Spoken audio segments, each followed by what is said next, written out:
Hi, my name is Leila Viss. First, a big thank you to MTNA for this invitation to present. I applaud them for their efforts to make this 2020 conference a virtual reality for us. I miss seeing you all in person and look forward to seeing you in Atlanta next year. Now, you may be thinking, how do I dare claim to know the 5 apps for music teachers? Especially now during this COVID-19 lockdown. Of course, the top 3 apps would be Zoom, Zoom, and Zoom. And I admit that my list may have changed slightly if I knew that a pandemic was coming. But many of these apps that I'm going to share to you today are ones that you can use as you shelter in place. And they're also ones that you're going to want to use once we're free and clear to move about the world again. So back to how. How do I dare choose just 5 apps? Especially when you look at the numbers. 25, the average person uses this many apps per month.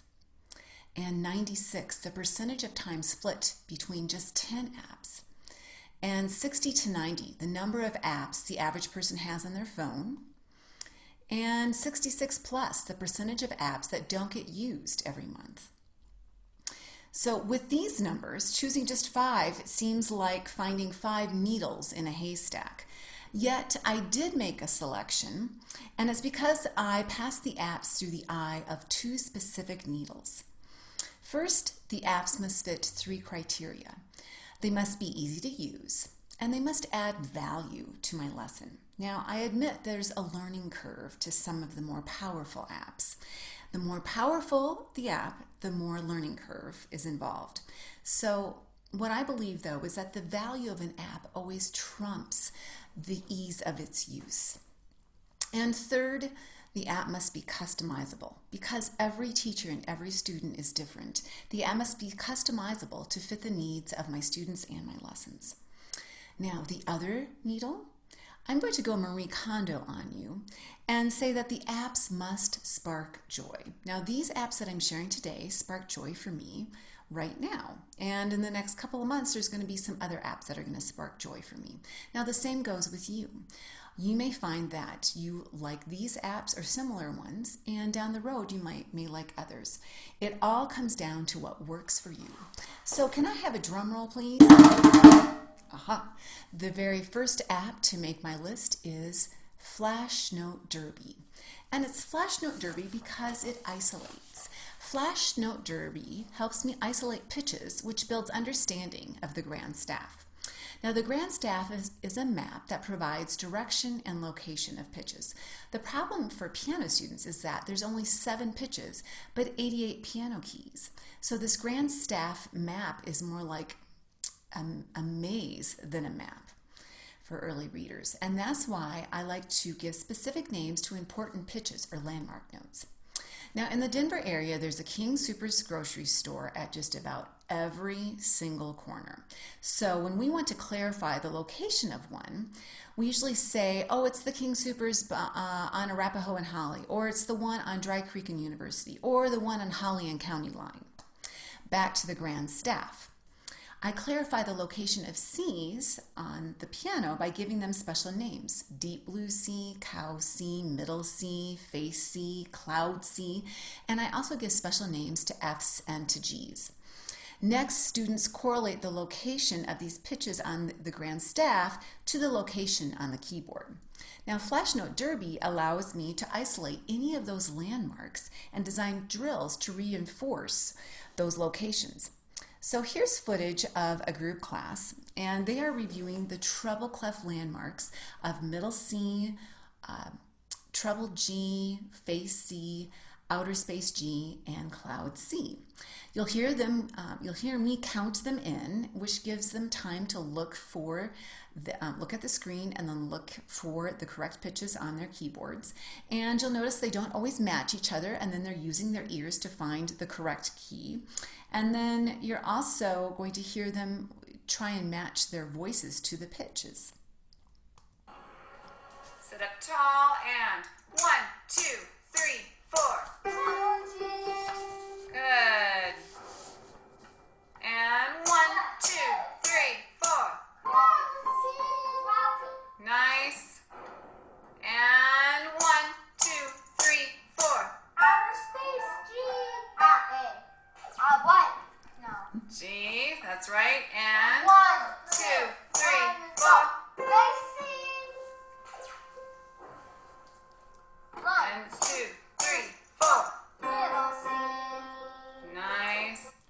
have a drum roll, please? The second app to make my list is Super Metronome Groove Box. And it's because it helps me associate a pulse to repertoire. Now, have you ever had a tough time talking parents into purchasing a metronome? And students are much more likely to download the free version of Super Metronome Groove Box, or SMGB, more than any other metronome. Now, metronomes are a tool of revelation. They're an important tool, yet they can be a tool of torture if used too soon or in the wrong way. I believe that students often encounter the tyranny of a metronome far too early and can be rhythmically scarred by a metronome for the rest of their lives. Once they are able to establish an inner pulse, that's when they are ready to test and align their inner clock to an outside source, like a metronome. And that's when I pull out SMGB. Now, SMGB offers a variety of drum sections, and it also is customizable to different subdivisions and any tempo and any time signature. Locking into a familiar drum section offers so much more support than just the basic tick-tock of the normal metronome. I like to gamify things with the metronome. Here's footage of Aiden, who's trying to increase the tempo of his prelude in F. First, he's testing the reliability of a small section at a comfort tempo. Now, when there are 0 errors, we increase the number by 5, and then he plays it, and if there's 0 errors, we increase the number again.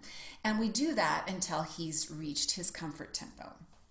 So in this first video, he's playing at his comfort tempo, confident with 0 errors.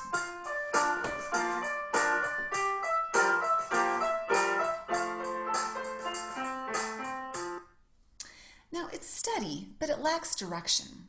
So then we discuss the peak of the phrase.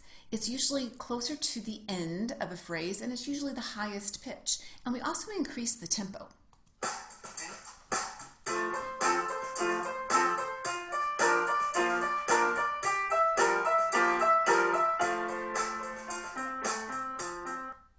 Can you hear the expression, the difference in expression? And can you see his satisfaction with playing this piece that at first he really didn't like? Drum roll, please. The next app on my list is Quizlet. And Quizlet because it generates.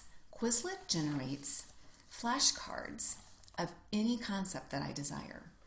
Now, every K through 12 student has 2 components in their lesson with me: an on-the-bench time with me at the piano and an off-bench time somewhere else beyond the piano where learning and reviewing takes place. Right now, my students are preparing to take a theory test, so I generated flashcards for each theory level for the students to review during their off-bench time.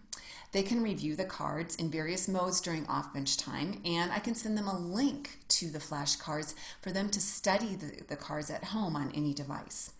Now, a while back, I asked my students to generate their own flashcards as they read and gathered information about the Baroque composers and instruments. Then I had students study each other's flashcards, and then everyone made a 1-page report of all the information that they gathered. May I have a drum roll, please? And the next app, Piano Maestro. Piano Maestro because it motivates. Piano Maestro helps me motivate early readers of any age. Now, it turns out this app is not only for kids, but it also can motivate adults. Here is Jack. Jack is a distinguished lawyer, and he has developed very fine reading skills by playing Piano Maestro every day. He even bought himself a little portable keyboard that he takes with him to the office and plays during his lunch break, and also takes with him as he travels. A new adult piano student named Jen says this about Piano Maestro. This one's fun. It's better than the one tick-tock, tick-tock. I find Piano Maestro can be very helpful when interviewing new piano students. Now, some may come into my door and their ear skills are pretty good, but they're a little bit shaky with their reading skills. And it's a concern for their parents because there's been crying in between lessons, and they don't want that to happen anymore. And so what I do is I pull out Piano Maestro, I set it on my acoustic piano, and then I choose an easy tune for the student to read through. And once they see those 3 gold stars, there's smiles and the parents are happy because the student's happy and they're reading. I have sealed the deal with many students and their families because of Piano Maestro. Yes, this is a powerhouse app and there's a learning curve with it. But I believe that the learning curve is worth it. Now, there's also a price tag with this, but because of the COVID-19 lockdown and the shelter in place, the Piano Maestro developers are offering some very special deals. And I know that I'm going to be using this with my students and assigning them specific things that I want them to accomplish during Piano Maestro, and maybe even have a Piano Maestro challenge in my studio. May I have a drum roll, please? The next app to make my list is Tenuto. And Tenuto, because it evaluates. It helps me evaluate students' knowledge with ear and theory drills. Now, to help students ace their theory tests that I mentioned before, I default to Tenuto more than any other app. It's because Tenuto makes it so easy to customize and bookmark parameters. Now, here's how I helped a student named Leila memorize the spelling and key signatures of 4 scales that she needed to know for her test: C, G, F, and D. First, Leila played these scales on the piano and discovered that they needed certain black keys. And then we unlocked the reason why they need those black keys. There's a major scale code. There needs to be half steps between 3 and 4 and 7 and 8. I like to use these can carriers numbered 1 through 8 to bring out that point, those half steps between 3 and 4. Then Leila spelled the scale on these can carriers with labeled lids and added the correct accidental. So after she got used to playing those scales with the correct accidentals, then she drilled those scales using the Tenuto app. Now, the Tenuto app can let you generate drills for the keyboard, for the staff, and there's ear training drills.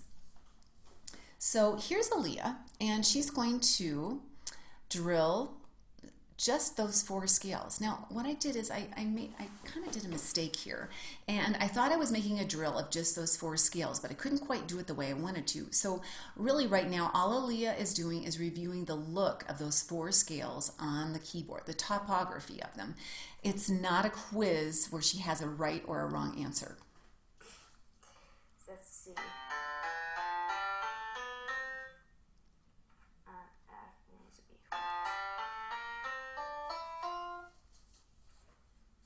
G is F sharp. Next, she's reviewing the look of each scale on the staff. C sharp and an F sharp. Yes. As fat cats, that's what you can think. F needs a B flat.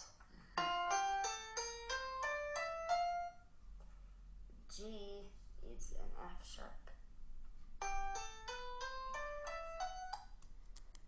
Now, in this next construction drill, she has to put all her knowledge to work and actually spell the scales correctly. Yay. All right, so now. Okay, so D, E, F, and it needs an F sharp. F, G, A, B, C sharp. Nice.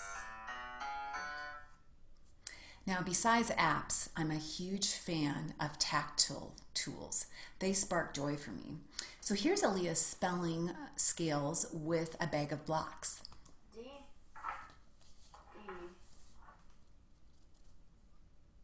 F sharp, G, A, B, C sharp. The true test comes when Leila is asked to spell these scales on the dry erase board. Okay, now can you add stems? Good, you're gonna go, oh, nice. Because what's the rule about stems? Maybe How an long are they? octave.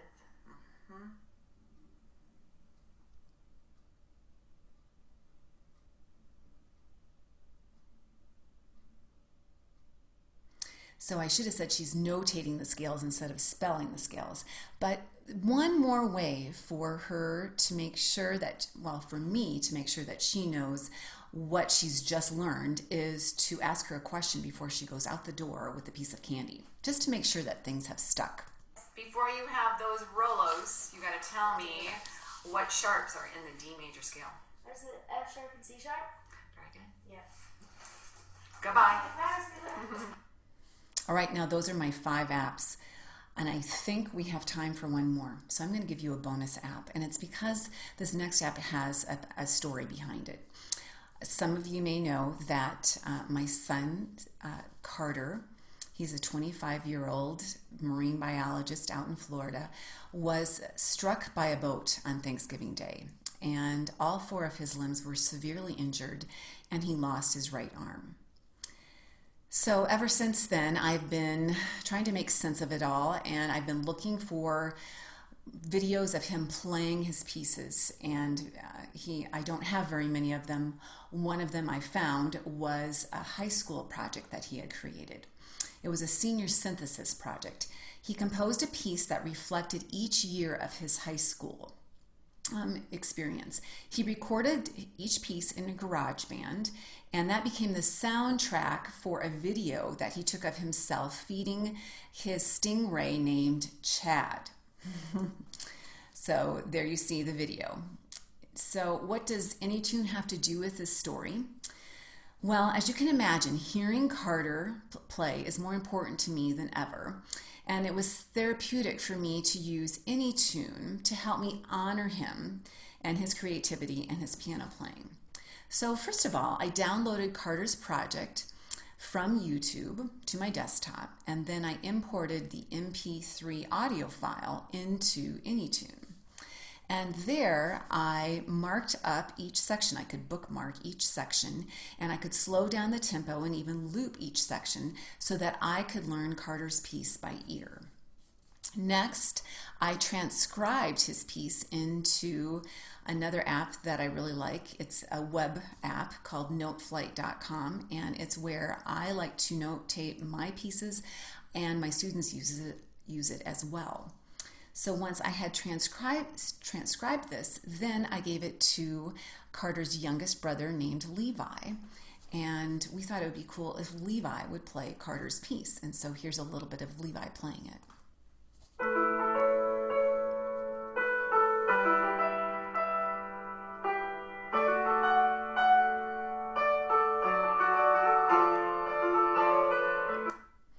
Levi and I plan to make our project a fundraiser for Loggerhead Marine Life Center. They rescue sea turtles, and that's where Carter works in Florida. So back in 2013, I wrote a book called The iPad Piano Studio.